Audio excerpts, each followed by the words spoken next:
안녕하세요. 독일 뮌헨으로 건너온 폴리TV 김정용 기자입니다.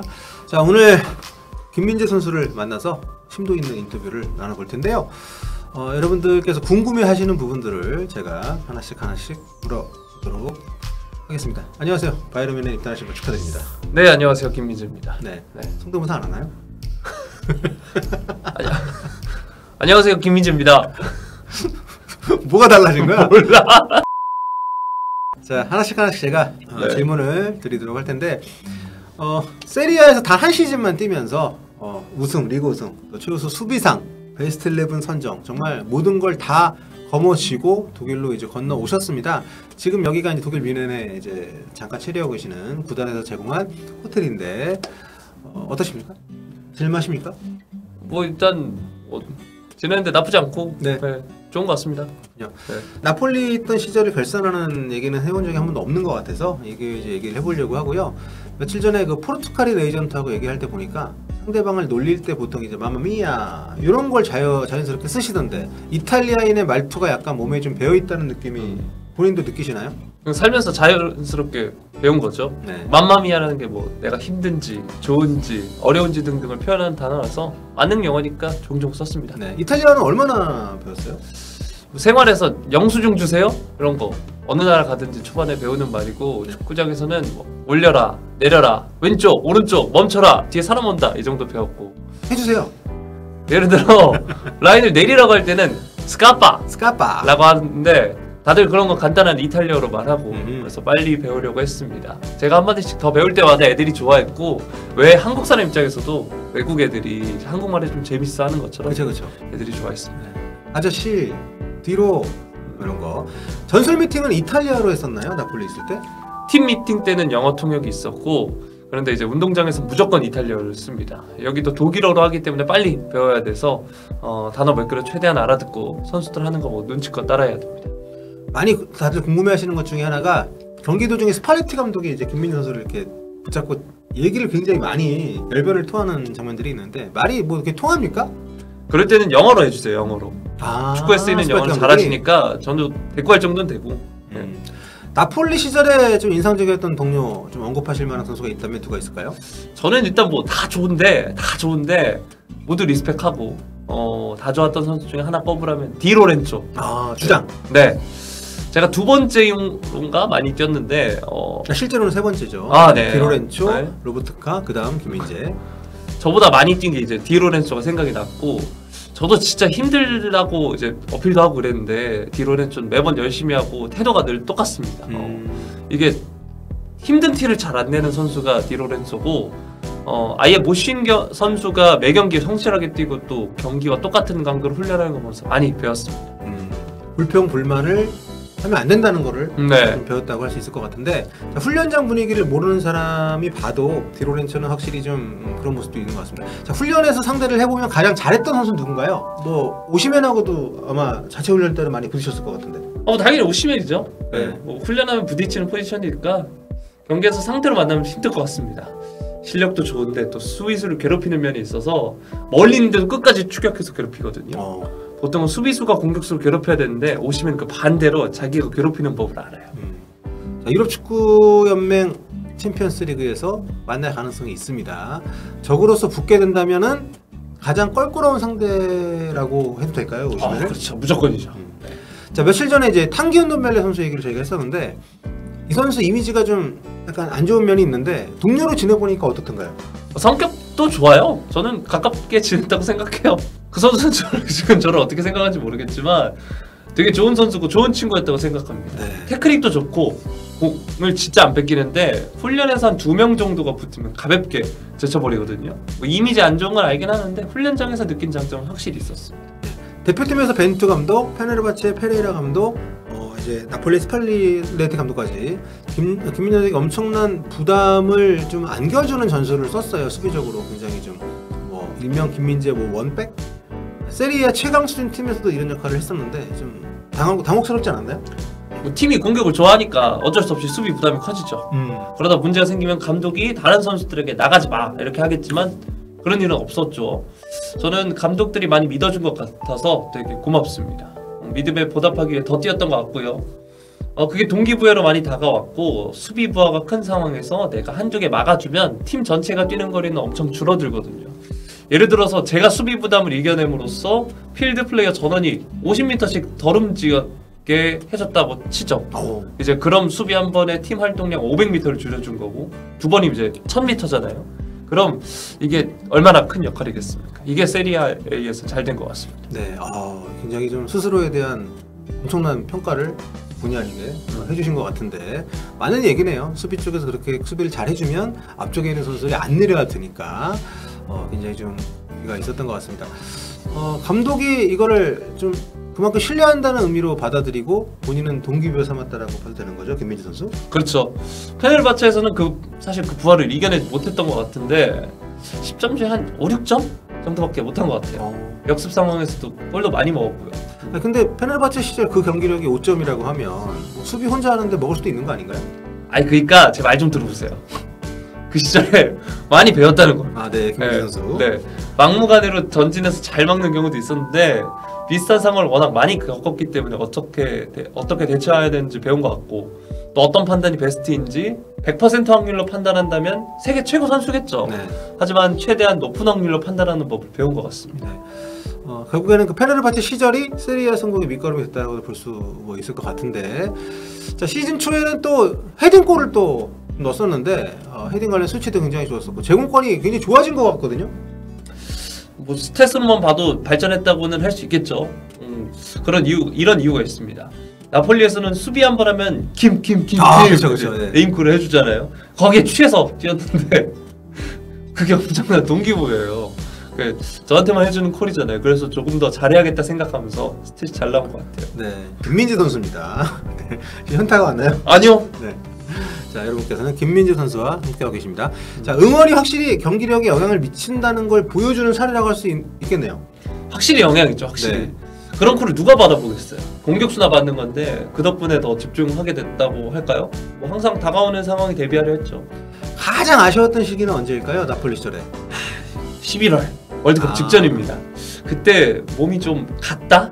이렇게 말할 수 있을 것 같은데 체력적으로 가장 힘들었던 시기고 그 정도로 높은 강도로 매 경기 뛴 적이 없다 보니까 빨리 퍼졌습니다. 실수로 골을 먹기도 했던 시기고요. 그 누적된 피로 때문에 월드컵 때는 좀 쉽지 않았었고 자 네임콜도 그렇고 빅리그 우승도 그렇고 거의 모든 한국 선수는 겪어보지 못한 그런 체험을 이탈리아 시절에 했습니다.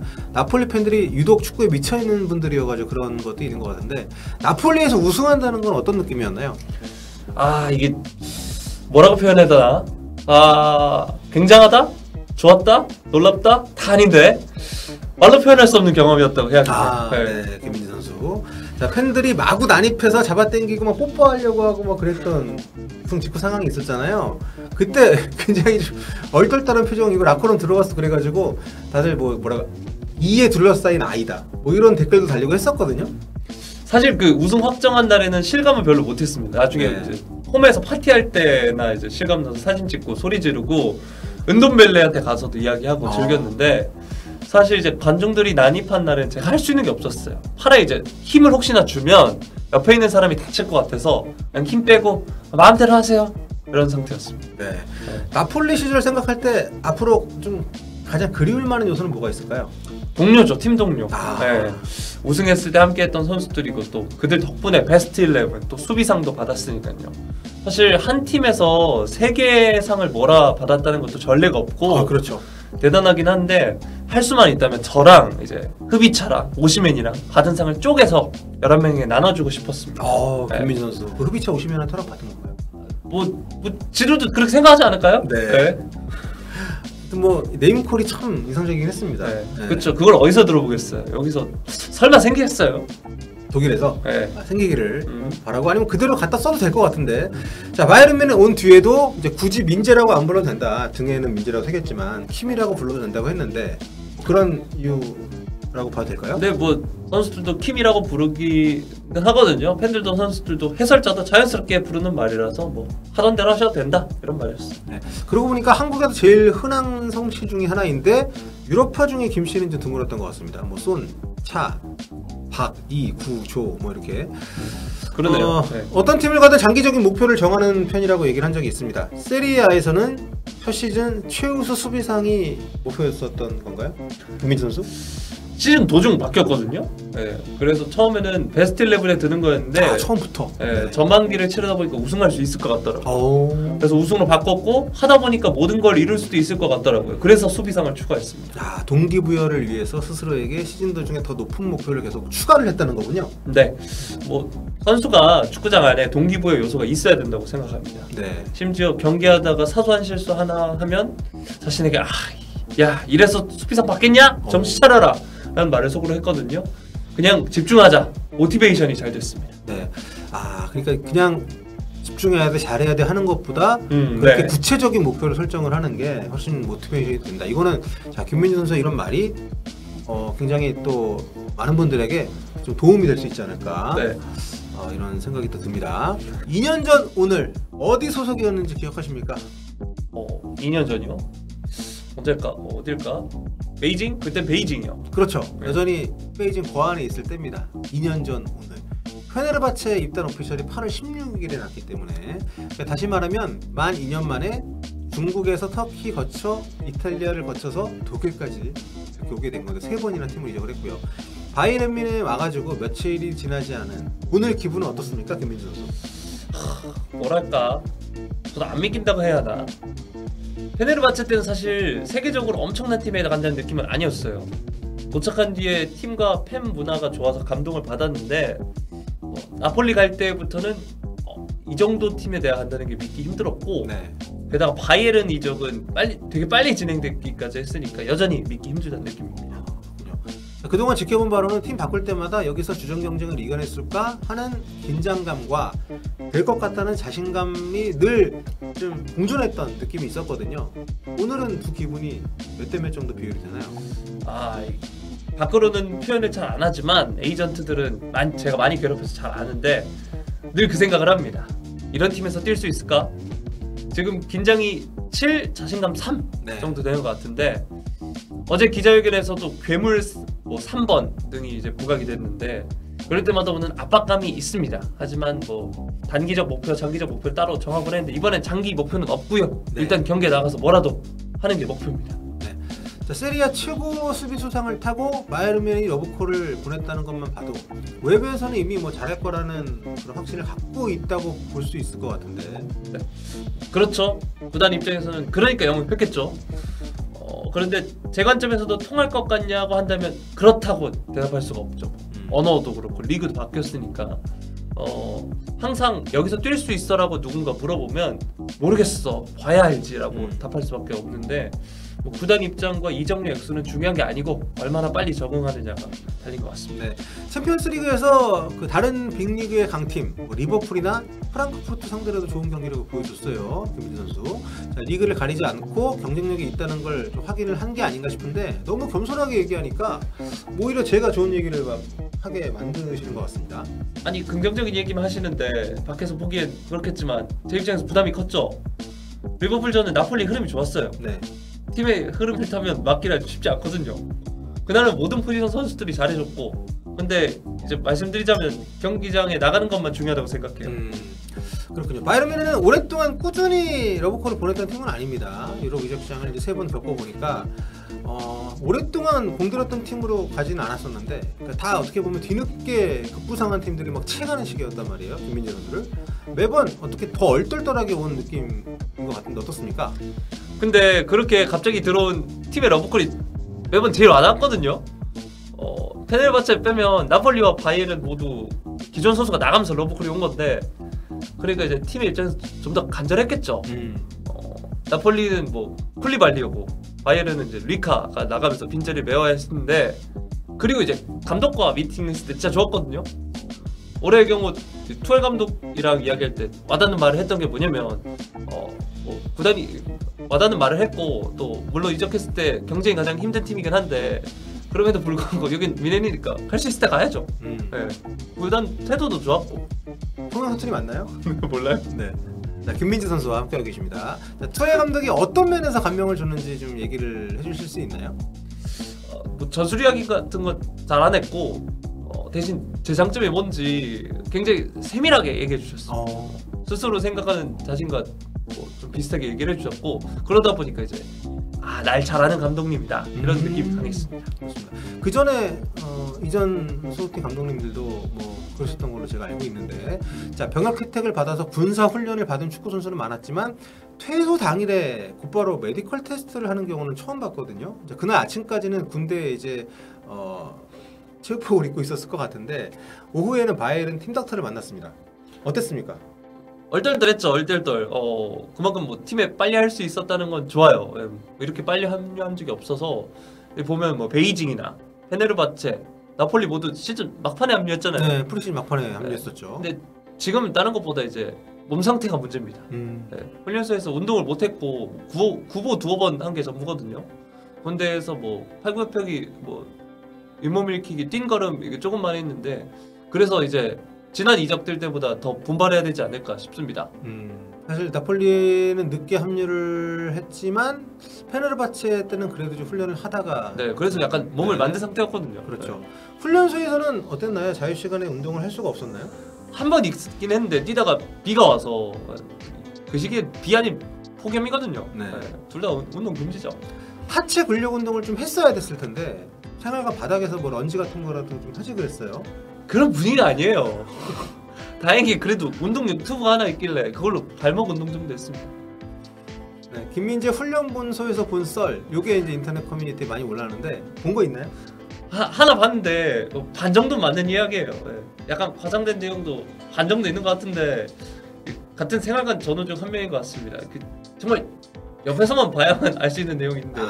그렇군요. 참 신기할 것 같네요. 김민재 선수랑 같이 군대 생활 한다는 게. 자, 메디컬 바이에른 뮌헨 유독 꼼꼼하게 했다고 들었습니다. 어땠습니까? MRI 유독 길게 찍더라고요. 4시간이나 했는데. 4시간이나 찍었어요? 잠들 수도 없는 게 저는 자다가 가끔 경련이 일어서 이제 발을 허공으로 차고 가거든요. 그런 버릇이 있군요. 맨정신으로 가만히 있는 게 너무 힘들긴 했어요. 막판에는 하도 심심하니까 기계에서 삐삐 소리 얼마나 나면 다른 부위로 이동한지 외웠어요. 그렇군요. 참 바이에른 뮌헨이 꼼꼼하게 진행을 했군요. 김민재 선수의 그 메디컬을. 자, 키가 188로 나왔는데 공식적으로는 190으로 알려져 있는데 좀 작거든요. 이거 거짓 이력서 논란 아닙니까? 잘못 나오긴 했어요. 보통 189 정도 나오는데 하지만 다시 측정해달라고 하진 않았고요. 뭐 사실 키는 상관없는데 몸무게가 79여서 들어가기 전보다 5kg가 줄은 거거든요. 몸무게 되게 가벼우시네요. 이게 밥도 잘 못 먹고 운동도 못해서 근육량도 줄고 하니까 전 뭐 기초 대사량이 높으니까 다른 사람들보다 훨씬 많이 먹는데 군대 또 정량이잖아요. 그러니까 더 달라고 할 수 있는 게 탄수화물 밥뿐이고 그럼 살찔 것 같고 그래서 살이 빠졌습니다. 좀 쉽지 않았겠네요. 자, 이제 그 드레센 새로운 CEO도 기자회견에서 군대에서 살 빠졌다는 얘기를 하던데 다 알고 있는 것 같더라고요. 뭐 지금 회복하고 있죠. 팀 훈련에서 체력 위주로 하고 근력 운동도 따로 섞어서 하고. 영어가 많이 늘었는데 사실 영어권과에 거주한 적은 없지 않습니까? 생존 영어죠, 생존. 뭐 듣는 건 많이 늘었는데 그래도 말하는 거 어렵습니다. 뭐 영어하는 친구들은 제목 보고 틀려도 이해해 주니까 그냥 하는데 사실 중국에서 이제 시간 있을 때 미리 공부해두지 않은 게 좀 후회스럽습니다. 그리고 뭐 트레키 때부터 일상적으로 영어 쓰면서 또 레슨 받으면 오히려 헷갈리고 입이 안 떨어지더라고요. 지금 또 독일어도 배워야 됩니다. 지금 영어가 좀 그래도 잘하니까 딱 그 피식쇼 나가면은 좀 재밌을 것 같은 그런 수준의 영어 실력인데요. 맞아요. 뭐 그분들 말씀 알아듣고 문법은 들리더라도 한국어 섞어서 말할 수 있는 수준이라고 좋습니다. 자, 한국 선수들은 대체로 잉글랜드를 선호하고 김민재 선수도 프리미어리그가 목표라고 얘기했던 기억이 있는데 지금 분데스리가를 가게 됐습니다. 일종의 목표였죠. 관심이 높고 경기 빡센 곳이고니까 뭐 목표를 세웠던 거지 다른 빅리그는 싫다는 건 아니었어요. 사실 잉글랜드 구단이 원해야 가죠. 물론 매년 원하긴 했지만 뭐 결국 오퍼가 하지 않아서 딜이 성사되지 않거나 했죠. 올여름은 바이에른 이적이 일사천리로 진행돼서 잉글랜드 팀들이 오퍼할 시간도 없었던 것 같아요. 그렇군요. 자, 이적 과정이랑 여러 가지 얘기들을 김민재 선수하고 나눠봤는데요. 다음 시간에는 저희 현장까지 갔을 때 영상을 좀 찍게 해주시면 그럼 뭐 구단이랑 얘기해 보시면 될 것 같고. 그거 한번 해주세요. 와일이 조용하노. 그거 모르십니까? 그 뭐지? 훈련장이 와일이 조용하노. 제가 알 수 있는 최선을 다했습니다. 알겠습니다. 지금까지 김민재 선수 인터뷰를 이우영 아나운서와 함께 재연을 해봤습니다.